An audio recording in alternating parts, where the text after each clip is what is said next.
The Canterbury Pilgrims, Del Boy and Rodney, people from all over the globe, and the Prince of Wales. In this South London borough, and in any language, they all seem to agree. I love Peckham.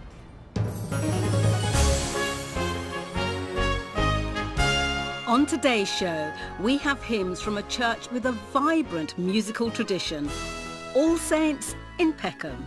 And a very special royal visitor gives me his impressions of the church's amazing story.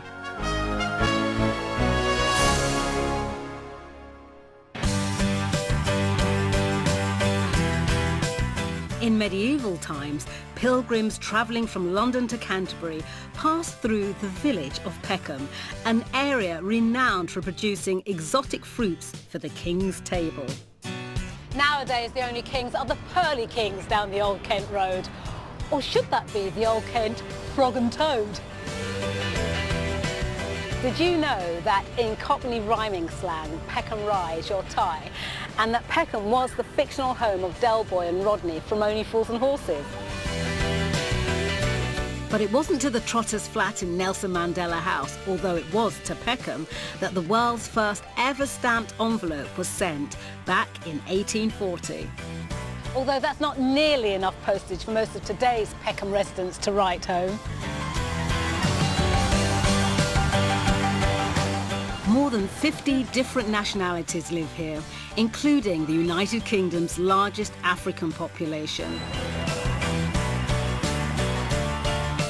Although there has been deprivation and crime in the area, the borough has undergone a lot of regeneration.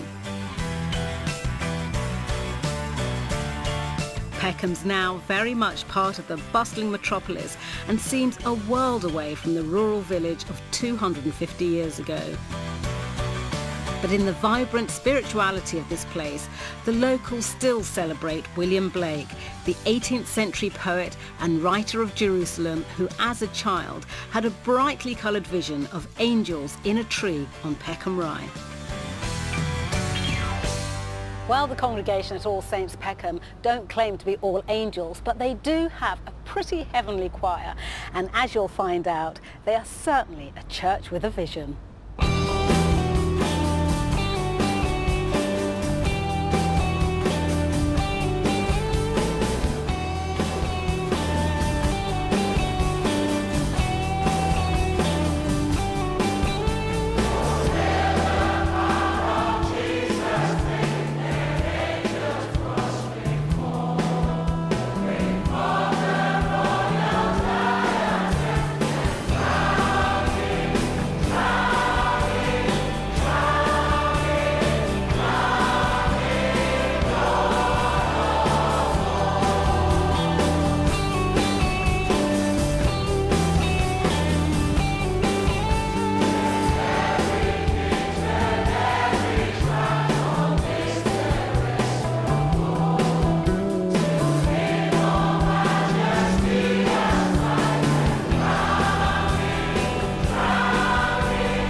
Peckham has a large Christian community, and you may be surprised just how many churches there are in this small area who enjoy close links with one another.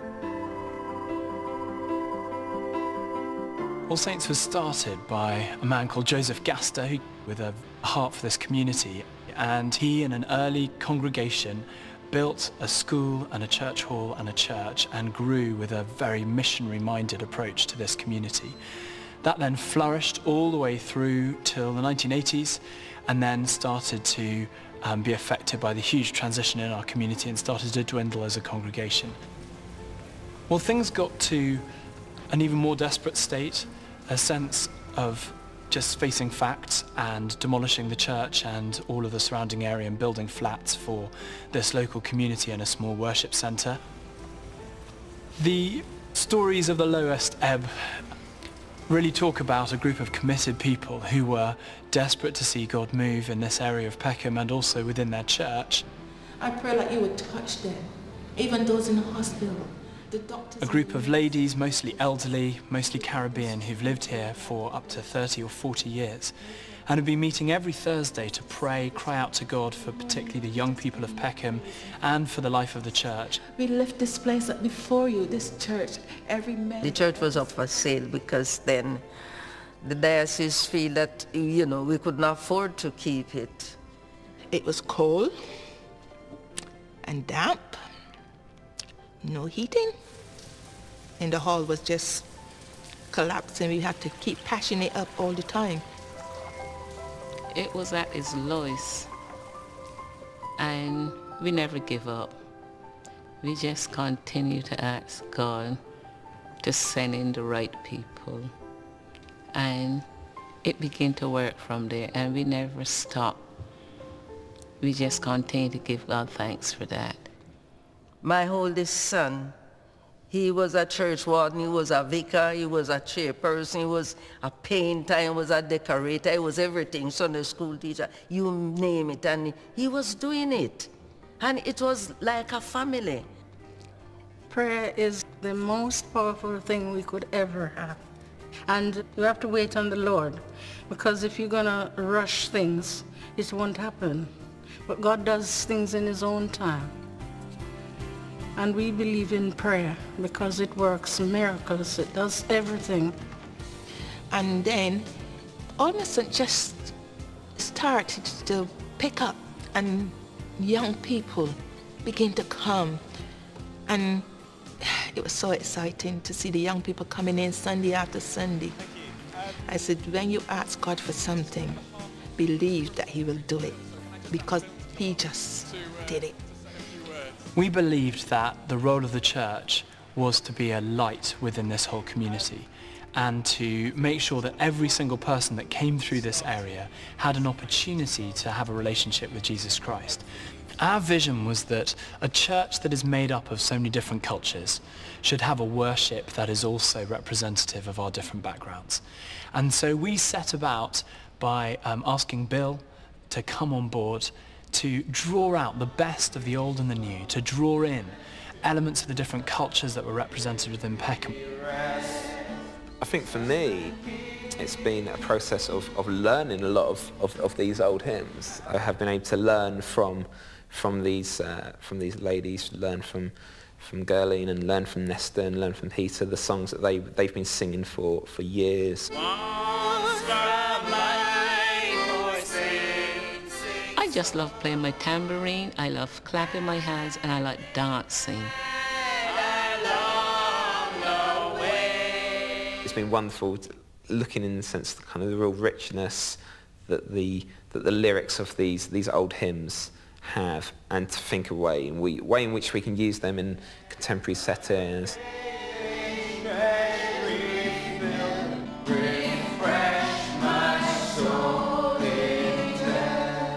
I think a great example is the song "Leaning on the Everlasting Arms," which is a song that these ladies, have sung from their childhood. No matter what problems we have and what trials we're going through, we always have someone we can lean upon. When we cannot lean on our own family or anything, there's always someone that we can lean upon, and it's God.